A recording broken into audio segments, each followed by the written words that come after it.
நீங்கள்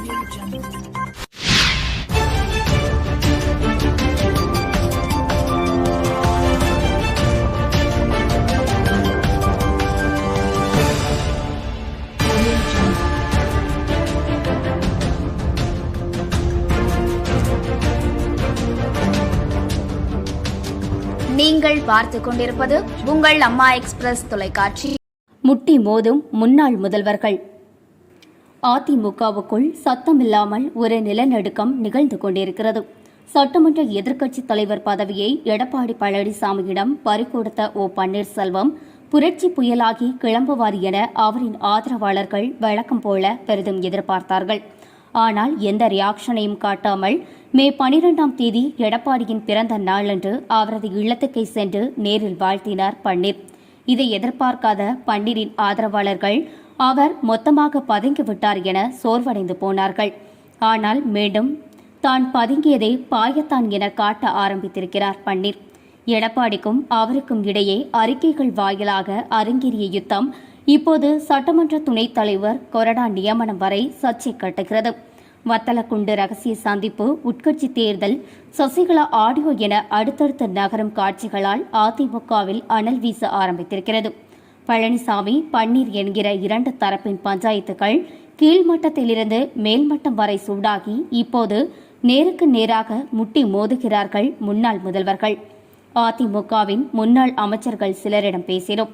அதிமுக தலைமையிலிருந்து வெளிவரும் அறிக்கைகள் அண்ணா, எம்ஜிஆர், ஜெயலலிதாவின் படங்களுடன் கட்சியின் பெயருடன் கூடிய லெட்டர் பேடில் வெளிவருவதுதான் வழக்கம். இந்த நடைமுறையை உடைத்து தனி லெட்டர் பேடில் மறைந்த தலைவர்கள் எவருடைய புகைப்படங்களும் இல்லாமல் அறிக்கை வெளியிட்டு யுத்தத்தை ஆரம்பித்து வைத்தது பன்னீர்செல்வம்தான்.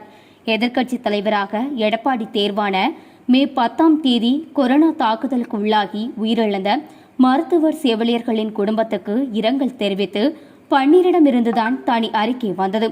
அன்றைய தினம் தனக்கு வாழ்த்து கூற வந்த தென் மாவட்ட முன்னாள் அமைச்சர் ஒருவரிடம் பன்னீர் ஏன் வேண்டாத வேலையெல்லாம் பார்க்கிறார் என்று ஆத்திரப்பட்டிருக்கிறார் எடப்பாடி. ஆனால் தனது வருத்தத்தை பன்னீரிடம் நேரடியாக அவர் பகிர்ந்து கொள்ளவில்லை. தனது தருணத்துக்காக காத்திருந்தார். மே 15ஆம் தேதி எதிர்க்கட்சித் தலைவருக்கான தனி அரசாங்க லெட்டர் பேடு தலைமை செயலகத்தில் இருந்து எடப்பாடிக்கு வழங்கப்பட்டது. தமிழக அரசின் லட்சணை பொறிக்கப்பட்ட அந்த லெட்டர் பேடு கையில் கிடைத்தவுடன் முதல் வேளையாக தமிழகத்துக்கு கூடுதல் ஆக்சிஜன் மருந்துகள் கேட்டு பிரதமருக்கு கடிதம் எழுதினார் எடப்பாடி.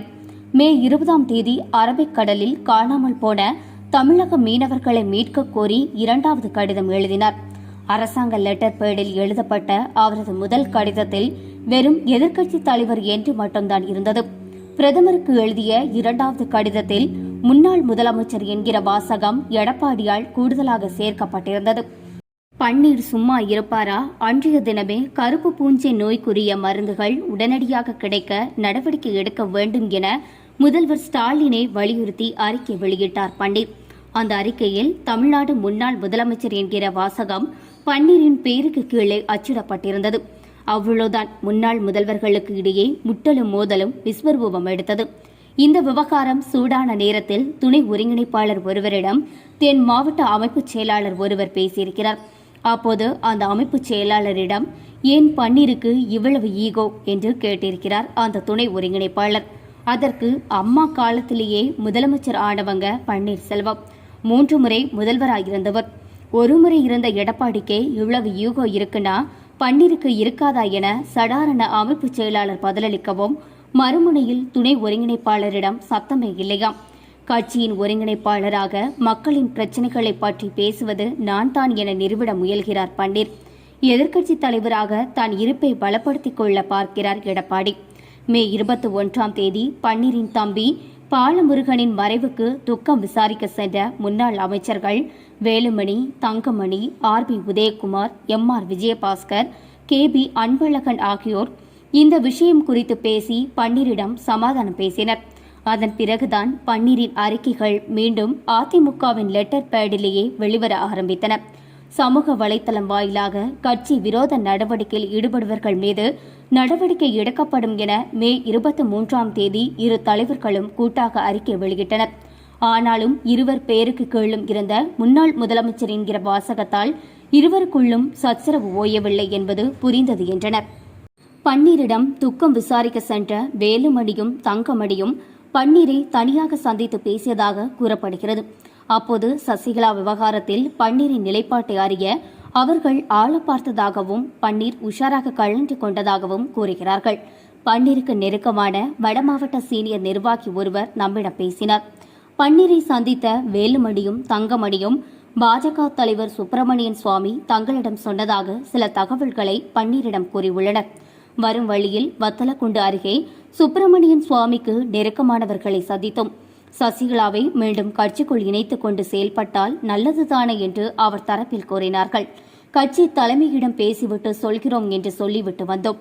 நீங்க என்ன நினைக்கிறீங்க அன்னை என்று அவர்கள் கூற, பன்னீர் உடனே உஷாராகி எடப்பாடியிடம் பேசிட்டு வாங்க, அவர் என்ன சொல்றாருன்னு பார்ப்போம் என்று நைசாக வழி அனுப்பியிருக்கிறார். சசிகலா குறித்து பேசி தன்னை எடப்பாடி தரப்பு ஆழம் பார்ப்பதாக பன்னீர் கருதுகிறார். எதிர்க்கட்சி துணைத் தலைவர் அதிமுக கொறடா நியமனம் இன்னும் செய்யப்படவில்லை. மே 10ஆம் தேதியே இந்த நியமனங்களையும் எடப்பாடியை செய்யட்டும் என்று கோபத்துடன் சொல்லிவிட்டார் பன்னீர். இது எடப்பாடிக்கு பன்னீர் வைத்த செக். எதிர்க்கட்சி தலைவர் பதவிக்கு பட்டியலினத்தை சேர்ந்த தனபாலை முன்னிறுத்தினார் பன்னீர். ஆனால் அந்த பதவியைத்தான் எடுத்துக்கொண்டதால் பட்டியலினத்தை சேர்ந்த ஒருவருக்கு பதவி அளித்தாக வேண்டிய நெருக்கடிக்கு உள்ளாகி இருக்கிறார் எடப்பாடி. முக்குளத்தூர் சமூகத்தை சேர்ந்த வைத்திலிங்கமும் வன்னியர் சமூகத்தை சேர்ந்த KP முனுசாமி மற்றும் KP அன்பழகனும் பதவியை எதிர்பார்க்கின்றனர். இதுபோக வேலுமணி தங்கமணிக்கு பதவி கொடுக்க வேண்டும் என்ற கோரிக்கையும் கட்சிக்குள் வலிக்கிறது. 2 பதவிக்கு 14 பேர் சண்டையிடுகிறார்கள்.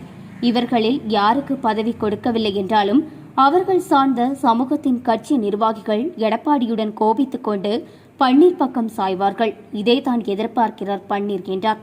இந்த கலைபரங்களுக்கு மத்தியில் சசிகலாவின் 2 தொலைபேசி உரையாடல் ஆடியோக்கள் வெளியாகி பரபரப்பு ஏற்படுத்தின. இதில் ஒரு தொலைபேசி உரையாடல் சமீபத்தில் சசிகலா பேசிய போது பதிவு செய்யப்பட்டதாக கூறப்படுகிறது. கட்சி தொண்டர் ஒருவரிடம், ரொம்ப கஷ்டப்பட்டு வளர்த்த கட்சி வீணாவதை என்னால் பார்த்து கொண்டிருக்க முடியாது. அவர்கள் சண்டை போடுவது மனதுக்கு கஷ்டமாக இருக்கிறது. விரைவில் வந்து விடுவேன், எல்லாவற்றையும் சரி செய்து விடலாம் என்கிறார் சசிகலா. அரசியலில் இருந்து ஒதுங்குகிறேன் என்று மார்ச் 3ஆம் தேதி அறிவிப்பு வெளியிட்ட சசிகலா இப்போது விரைவில் வந்துவிடுவேன் என்று கூறுவது என்ன அரசியல் கணக்கு என்பதுதான் அதிமுகவில் அனலை கிளப்பியிருக்கிறது. மே 31ஆம் தேதி செய்தியாளர்களை சந்தித்த அதிமுக துணை ஒருங்கிணைப்பாளர் KP முனுசாமி, சசிகலாவின் பேச்சுக்கு ஒரு அதிமுக தொண்டர் கூட செவிசாய்க்க மாட்டார். தொண்டர்களை குழப்ப சசிகலா முயற்சி செய்கிறார். அவரது எண்ணம் ஈடேறாது. எந்த தொண்டரும் சசிகலாவிடம் பேசவில்லை, மாறாக சசிகலா தான் அவர்களிடம் பேசி வருகிறார் என்றார். முனுசாமி இப்படி சொன்னதில் 1000 அர்த்தங்கள் புதைந்திருப்பதாக சொல்கிறார்கள் விவரம் அறிந்தவர்கள். கொங்கு மண்டல அதிமுக எம்எல்ஏக்கள் 2 நம்மிடம் பேசுகையில், சசிகலா தரப்புடன் பன்னீர் தொடர்பில் இருப்பது எல்லோருக்கும் தெரிந்த ரகசியமாகிவிட்டது. இதனால் என்னை மட்டுமே நம்பியிருக்காமல் நீங்களே கட்சி நிர்வாகிகளிடம் பேசி வழிக்கு கொண்டு வாருங்கள், நான் உங்களுடன் வருகிறேன் என சசி தரப்பிடம் பன்னீர் கூறிவிட்டார். இதைத் தொடர்ந்துதான் கட்சி நிர்வாகிகளுக்கு போன் போட்டு சசி பேசுவதும் அந்த உரையாடல் ஆடியோக்களாக வலம் வருவதும் ஆரம்பித்திருக்கிறது. தாமதமாக பதவியேற்ற அதிமுக எம்எல்ஏக்கள் 3 பேர் சசியிடம் போனிலேயே வாழ்த்து வாங்கியிருக்கிறார்கள். விரைவில் உட்கட்சி தேர்தலை நடத்திட ஆயத்தமாகிறார் எடப்பாடி. கிளை, ஒன்றிய, நகர, பகுதி, வட்ட, மாவட்ட செயலாளர்கள் பதவிக்கு தேர்தல் நடத்தப்படுவதோடு ஒருங்கிணைப்பாளர் பதவிக்கும் சேர்த்து தேர்தலை நடத்தி பன்னீருக்கு செக் வைக்க தீவிரமாகிறார் அவர். இந்த ஆண்டு நடைபெறவிருக்கும் பொதுக்குழுவில் இதற்கான அறிவிப்பை செய்துவிட வேண்டும் என்றும் விரும்புகிறார். ஒருவேளை பன்னீர் இதற்கு சம்மதிக்கவில்லை என்றால் பொதுக்குழு உறுப்பினர்கள் அத்தனை பேரின் கையெழுத்தையும் பெற்று பன்னீருக்கு நெருக்கடி கொடுக்கலாம் என்கிற எண்ணமும் எடப்பாடிக்கு இருக்கிறது. கட்சிக்குள் ஒன்றை தலைமையாகும் முடிவோடு பயணிக்கிறார் எடப்பாடி. இது தெரிந்ததால் தான் சசிகலா மூலமாக கட்சிக்குள் தான் இருப்பை வலுப்படுத்திக் கொள்ள பார்க்கிறார் பன்னீர். கட்சி நிர்வாகிகளிடம் சசிகலாவை நேரடியாக பேசவிட்டால் கட்சிக்குள் குழப்பம் ஏற்படும், அதில் மீன்பிடிக்கலாம் என்பது பன்னீரின் திட்டம் என்றனர். அதிமுகவில் நடக்கும் இந்த கலைபரங்கள் குறித்து அரசியல் விமர்சகர் ரவீந்திரன் துரைசாமியிடம் பேசினோம். அதிமுகவில் நடக்கும் இந்த கலைபரங்கள் 2024 நாடாளுமன்ற தேர்தல் வரை தொடரும். அந்த சமயத்தில் பாஜக தலையிட்டு ஏதாவது பேசினால் ஒழிய இந்த கலைபரங்கள் முடிய வாய்ப்பில்லை. கட்சியை விட்டு பன்னீர் வெளியேறினால் இரட்டை இலை சின்னம் முடக்கப்பட வாய்ப்பிருக்கிறது. அதை கட்சிக்குள் யாரும் விரும்பவில்லை. 2026 சட்டமன்ற தேர்தலில் மீண்டும் முதல்வர் வேட்பாளராகுவதுதான் எடப்பாடியின் மாஸ்டர் பிளான். அதை திட்டத்தோடுதான் பன்னீரும் பயணிக்கிறார். இந்த கலைபுரத்தில் சசிகலாவை மீண்டும் கட்சிக்குள் இணைத்துக் கொள்ள வாய்ப்பே இல்லை. அதை எடப்பாடி தரப்பு ஒருபோதும் அனுமதிக்காது என்றார். அதிமுகவில் ஒற்றை தலைமையாவது யார் என்கிற பஞ்சாயத்து அறிக்கை போர் மூலமாக ஆரம்பித்து இன்று கிளைப்பரப்பி விஸ்வரூபம் எடுத்திருக்கிறது. இம்முறையும் விட்டுக் கொடுத்தால் முதலுக்கே மோசமாகிவிடும் என்பதால் ரொம்பவே உஷராகி இருக்கிறார் பன்னீர். சூடு பிடித்திருக்கும் இந்த ஆட்டத்தில் வெல்லப்போவது யார் என்பதை பொறுத்திருந்து பார்ப்போம். அதிமுகவில் எழுந்திருக்கும் இந்த அறிக்கை யுத்தத்தை தனக்கு சாதகமாக பயன்படுத்திக் கொள்ள பார்க்கிறார் முதல்வர் ஸ்டாலின். சமீபத்தில் சென்னை மாநகராட்சியில் உள்ள களப்பணியாளர்களை நீக்க சொல்லி திமுகவினர் மிரட்டுவதாக பன்னீரிடமிருந்து அறிக்கை வந்தது. உடனே அப்படி யாரையும் நீக்கப் போவதில்லை என்று சென்னை மாநகராட்சியின் ஆணையர் மூலமாக பன்னீருக்கு தெரியப்படுத்தினார் ஸ்டாலின். கொரோனா தொற்றால் பெற்றோர்களை இழந்த குழந்தைகளை பாதுகாக்க சொல்லி கோரிக்கை வைத்தார் பன்னீர். அதற்கான நடவடிக்கையும் எடுத்தார் ஸ்டாலின். தனது அறிக்கைகளுக்கு உடனுக்குடன் ஸ்டாலினிடமிருந்து கிடைக்கும் ரெஸ்பான்ஸுக்கு பன்னீரும் உடனுக்குடன் நன்றி சொல்ல கடுப்பானார் எடப்பாடி. பன்னீரின் அறிக்கைகளுக்கு ஸ்டாலின் உடனடியாக நடவடிக்கை எடுப்பது, பதில் தருவது உள்ளிட்ட நடவடிக்கைகள் எடப்பாடியின் ஈகோவை கிளறிவிடுவதற்காகத்தான் என்கிறார்கள். இத்துடன் இந்த செய்திகள் நிறைவடைந்தன. தொடர்ந்து செய்திகளை தெரிந்து கொள்ள அம்மா எக்ஸ்பிரஸ் சேனலை சப்ஸ்கிரைப் செய்யவும். நன்றி, வணக்கம்.